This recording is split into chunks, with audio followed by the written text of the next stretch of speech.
Good evening and a warm welcome to Newsroom Live. I'm Abigail Fasahi. 30 minutes of back-to-back news starts right here, right now.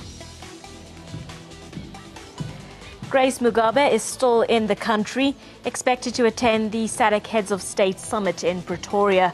Police Ministry has confirmed that she has invoked her diplomatic immunity. Zimbabwe's First Lady is accused of assaulting a Johannesburg model. It's ANC versus ANC in KZN, challenging the outcomes of the 2015 PEC. Some branches argue that proper processes were not followed in the elective conference. They want the results to be nullified. Thousands gather in Marikana to mark the 5th anniversary of the massacre. 5 years later, the families pay tribute to the 34 victims. AMCU calls for empowerment of black people.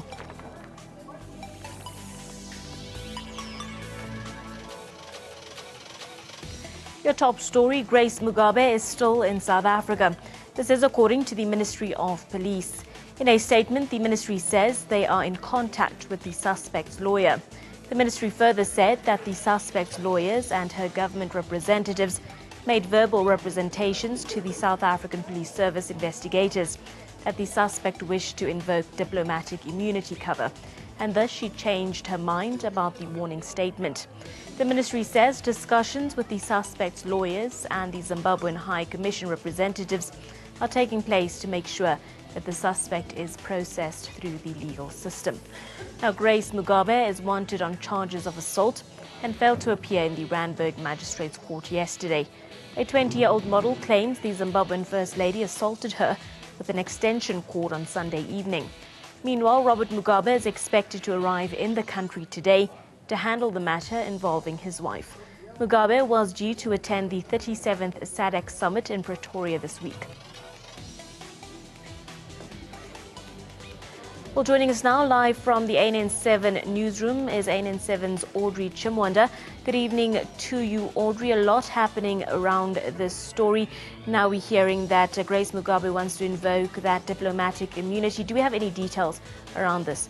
Absolutely, Abigail. Finally, some clarity. I mean, the whole nation had been wondering where Grace Mugabe was, and now we do know that from the police ministry, they have confirmed that the First Lady of Zimbabwe, Grace Mugabe, is still in South Africa. We do know that that her legal representative, of course, with the Zim consulate, the ambassador of Zimbabwe, had approached the Sandton police station, and they had made their representations, saying that Grace Mugabe would avail herself at 10 o'clock in the morning yesterday, and they kept on changing the time throughout the day until the end of business, where she actually didn't make a show. In fact, she was expected, if you will remember, to make a show at court, and of course that did not happen. But we do know that she has invoked her diplomatic immunity.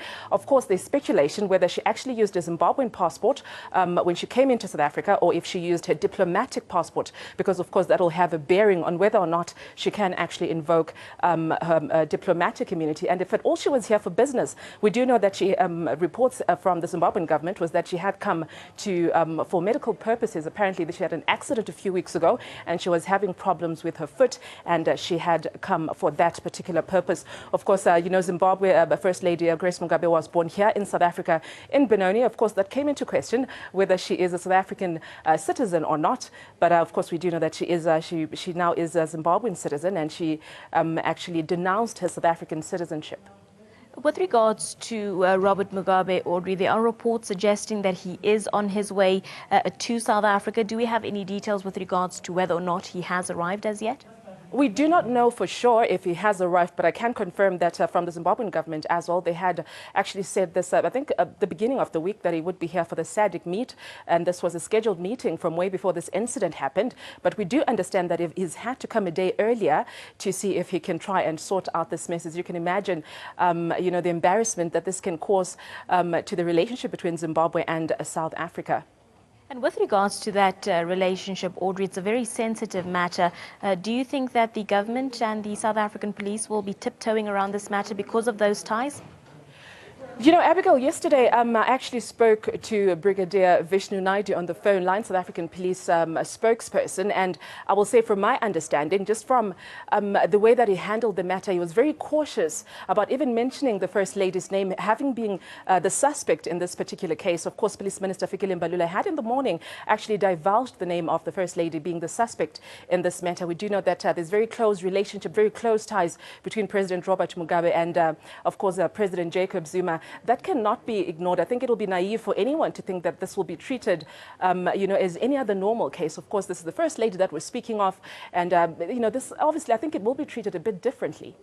Just lastly, Audrey, we do know that this model was in the company of Grace and Robert Mugabe's sons at the time. Do we have any details with regards to the sons and where they are at this time?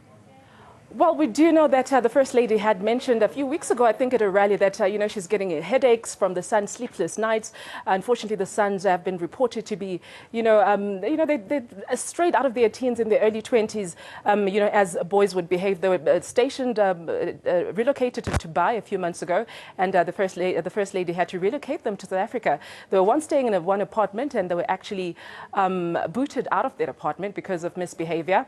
And we do know that yesterday, the First Lady's first son, Robert Mugabe, had posted actually on Facebook, said, "We are still rolling as you keep talking." A very arrogant message. He's since, obviously, I think he's actually deactivated his Facebook account because the comments that came after that, people were very disappointed that perhaps they do not understand the severity of this case and perhaps they're desensitized to what this actually means, of course, given the incident that happened with the model that was apparently allegedly assaulted by their mother.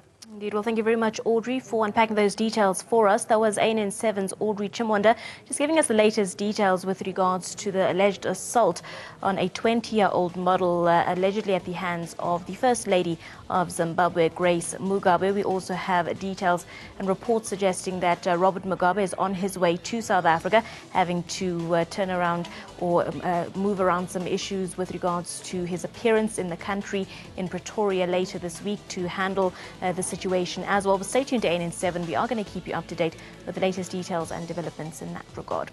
Moving on with our bulletin, the scene setter for the ANC's 2017 elective conference is playing out in court. Several KZN ANC branches have launched a court bid that might change the political fortunes of Nkosazana Dlamini Zuma and Cyril Ramaphosa.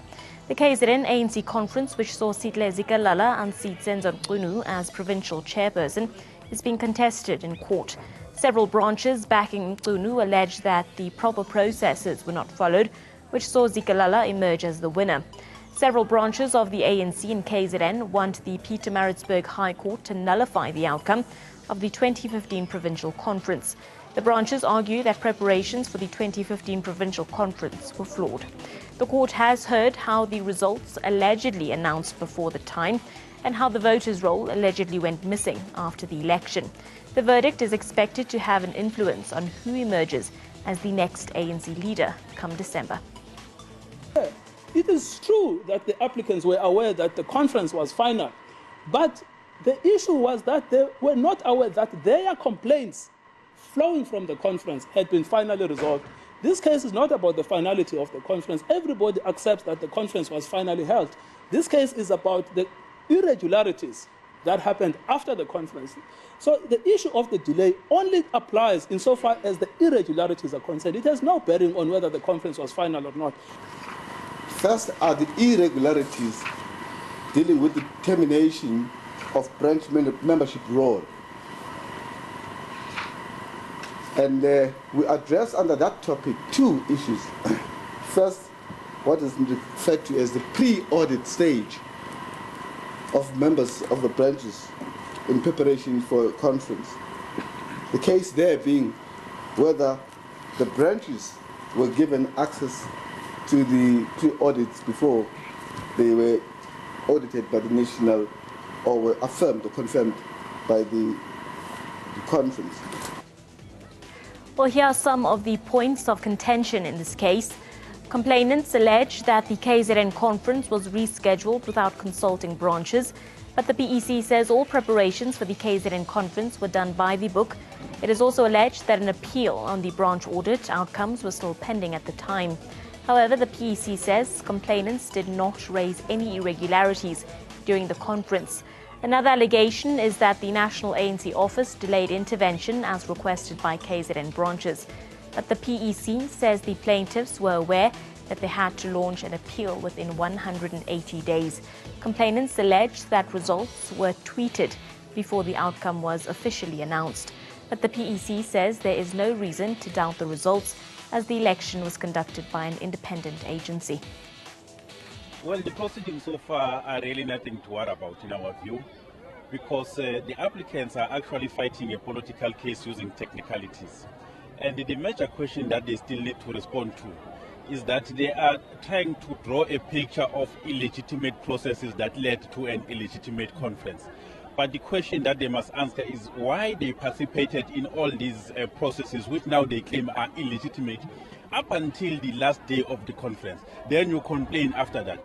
It's a very important day. You know that the matter about this case has been hanging for a very long time. Of course, as a provincial executive committee, it is not something that we're proud of.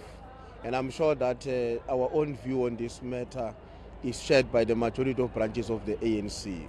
What we believe in is that the ANC must always have the capacity to resolve its own challenges internally in a manner that reinforces the confidence of our people in the leadership role of the African National Congress and the ability of the organization to be sensitive to difficulties confronting the organization from time to time. The KZN ANC court battle raises the following key questions. Can internal organizational problems be solved through the courts? Is the application an attempt to influence the ANC succession race? Can KZN root out factionalism before the ANC elective conference? It is unfortunate that NEC members, instead of calling comrades together and say, "Sizwathiwa kune court case, where comrade Bani, agesihlale phansi." ANC NEC members will go to comrades and say, "Hambani near court. Uma thina sifeyila ukunilida hambani near court." Issues of the ANC will never be solved by the court. 5 years after the tragic events that unfolded at Marikana, the victims say that there has been no meaningful compensation for the pain they endured. This is trade union AMCU hosts a commemoration event 5 years after the tragedy. Many have decried the lack of prosecution or jail time for those who were involved in the death of the mine workers. Community members are still unhappy over the condition in which they live in, saying nothing has changed since the tragedy.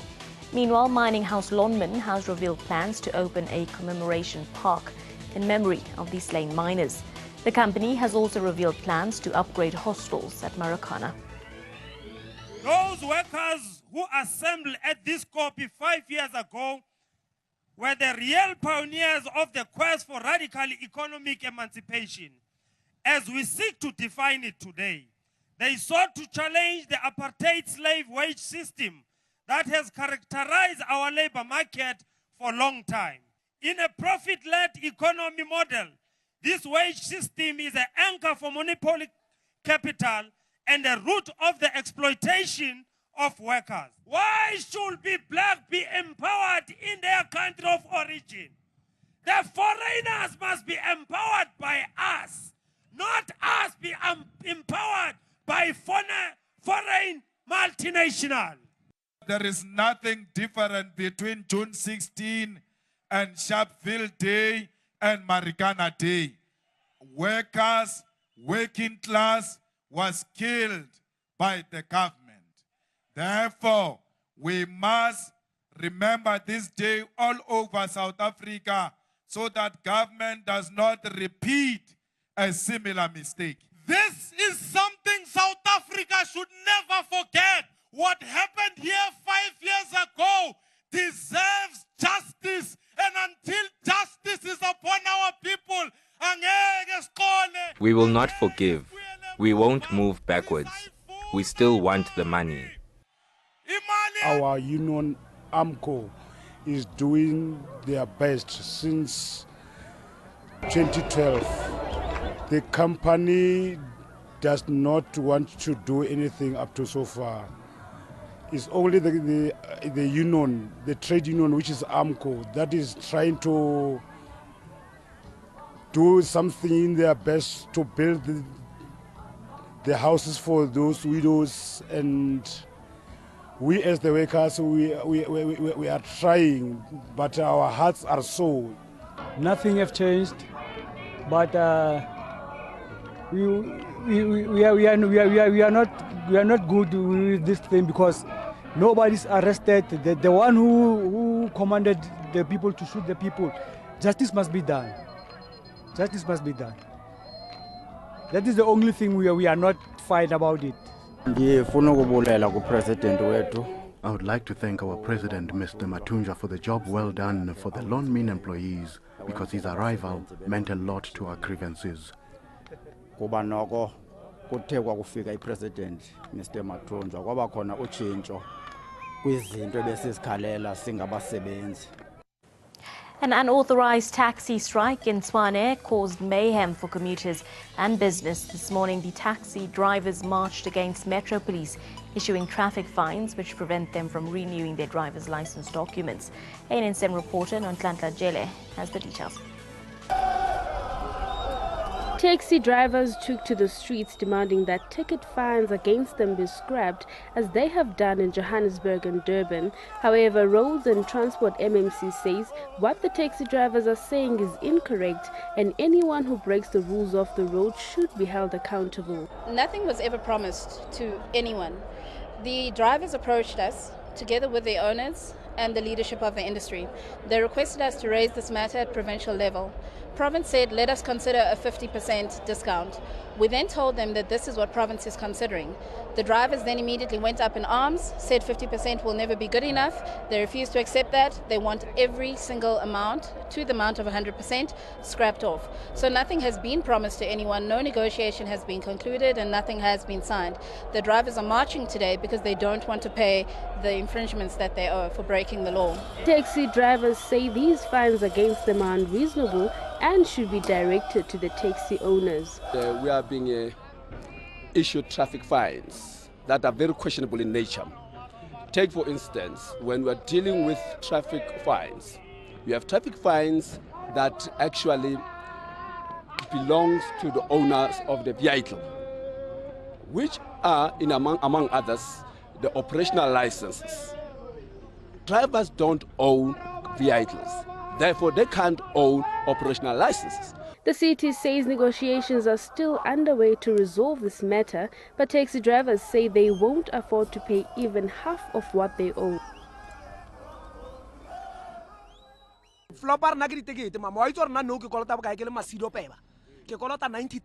We are complaining about traffic fines. Now I owe 90,000 rand of traffic fines, and it's too much. I can't even renew my driver's license because of this. The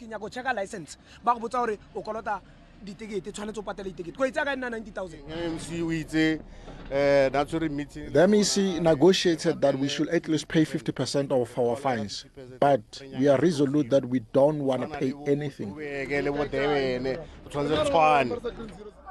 The city has asked for 2 weeks to respond to the demands contained in the memorandum. After an intense standoff between police and taxi drivers, a memorandum was handed over.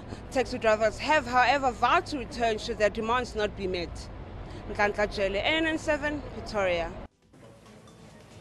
Moving on, civil organizations are calling for transparency and regulation of political party funding to curb undue influence. Most political parties, including the ANC, agree with the submissions made to Parliament, but the Democratic Alliance disagrees. The ANC is supporting moves to curb corruption, which involves political parties and private business.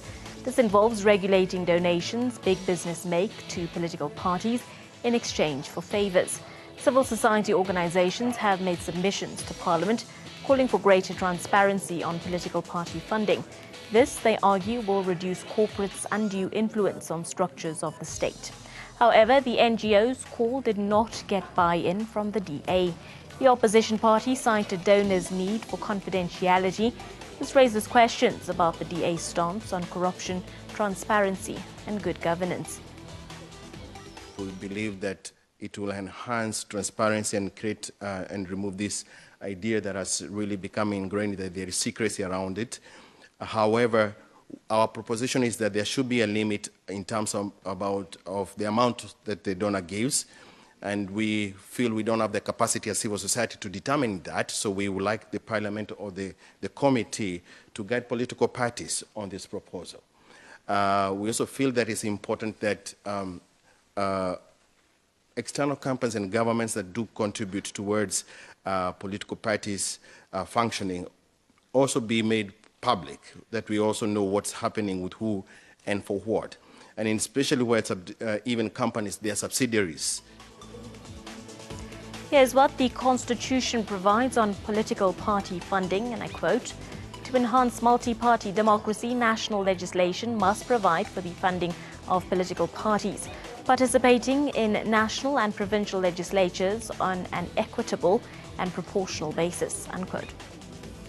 There was the Commission for Religious and Linguistic process where churches were asked to come and declare and show openly their funding, where it comes from and what it does and stuff like that. But we saw a lot of resistance from the churches that we called, most churches that were called.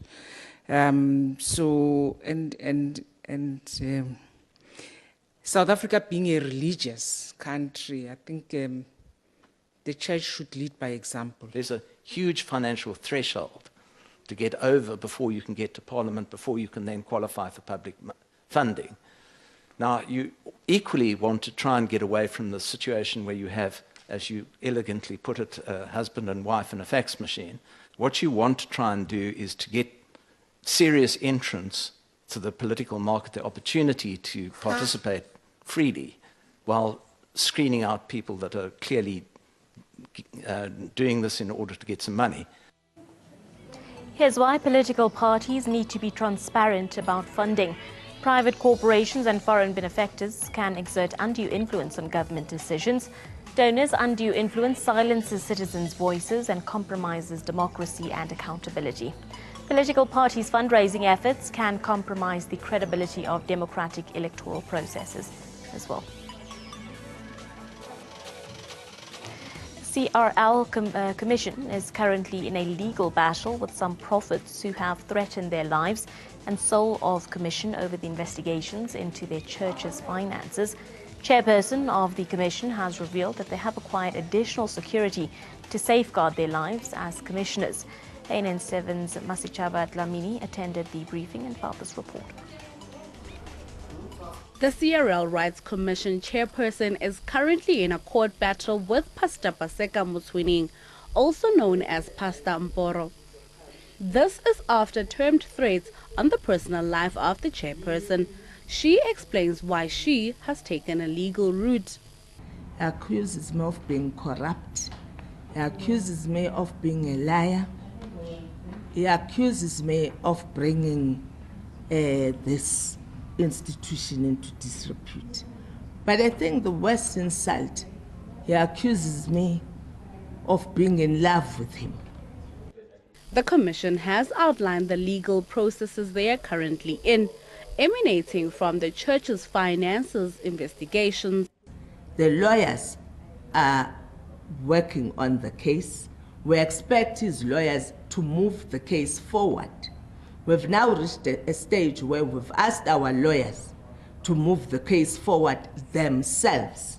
Mboro has called for the current leadership of CRL to be disbanded, questioning the legitimacy of the board. Deputy Chairperson of the Commission says that they will not be bullied into resigning. He's calling into question the legitimacy of the Commission and its representation. He also alleges that this Commission is corrupt to the core, and he's also alleging that this Commission must be disbanded. One of the commissioners has voiced their concern over their safety as the saga continues. There was a sense of uncertainty in the Commission. They realized that some of the commissioners, that their security is threatened, and leadership is supposed to take some precaution. They need to do something about this. They can't allow that this whole thing permeated into society to the extent where commissioners, where their lives are at risk, especially at times when they are vulnerable.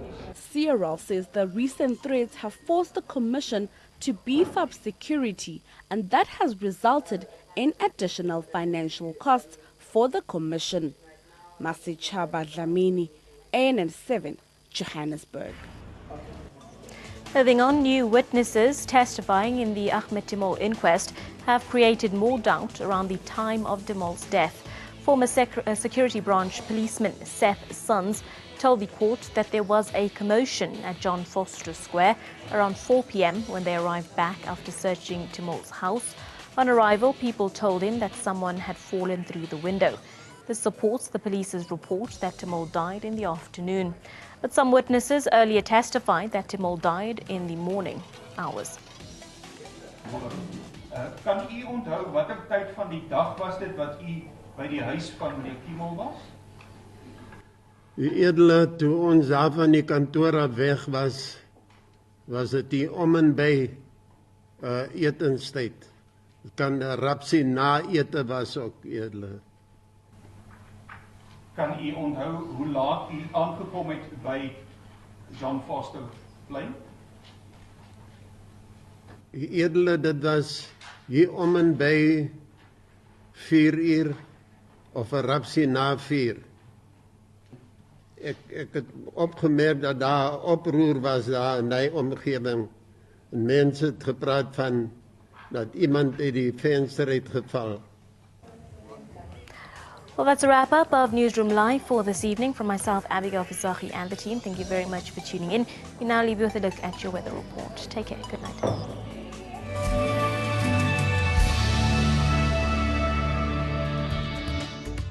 Hi, I'm Alison Lagrange and you're watching ANN7 for the daily weather report. Scattered rains have occurred over the Eastern Cape and KwaZulu-Natal, and light rains have been witnessed over Mpumalanga. The remaining parts of the country have remained dry. A low pressure area is currently seen over KwaZulu-Natal and the adjoining Eastern Cape, and a trough of low pressure is extending across the Free State and the northwest. Rain and thunder showers are expected at many places over the Eastern Cape and KwaZulu-Natal, and light rain is also expected over Mpumalanga. Weather over the rest of the country will remain dry. The Western Cape will have partly cloudy skies and the afternoon will be cool, while the Northern Cape will have plenty of sunshine. Maximum temperatures will be in the range of 15 to 17 degrees Celsius, and Cape Town can expect overnight lows of 9 with highs peaking at 17 degrees. The Eastern Cape and KwaZulu-Natal will have cloudy to overcast skies. The weather during the afternoon will remain cool and rain is expected. Maximum temperatures will be in the range of 15 to 17. Durban can expect overnight lows of 11 with highs peaking at 17 degrees. Weather over the northwest and the Free State will be dry and partly cloudy. The afternoon will remain cool with maximums in the range of 15 to 19 degrees. Bloemfontein can expect overnight lows of 1 with highs peaking at 16. The afternoon of Mpumalanga, Limpopo and Gauteng will also remain cool. Rain is expected over a few places and maximums will be in the range of 12 to 22. Johannesburg can expect overnight lows of 2 degrees with highs peaking at a cool 12 degrees. And now for a look at the tide patterns for today. In Cape Town, the tides are expected to rise as high as 1.4 meters at 10:50 p.m. In Mossel Bay, the sea will swell to a high of 1.66 meters at 11:12 p.m. In Port Elizabeth, the tides will rise to 1.47 meters at 11:11 p.m., while East London can expect tides as high as 1.4 meters at 11:21 p.m. And Durban can expect tides to rise as high as 1.49 meters at 11:11 p.m.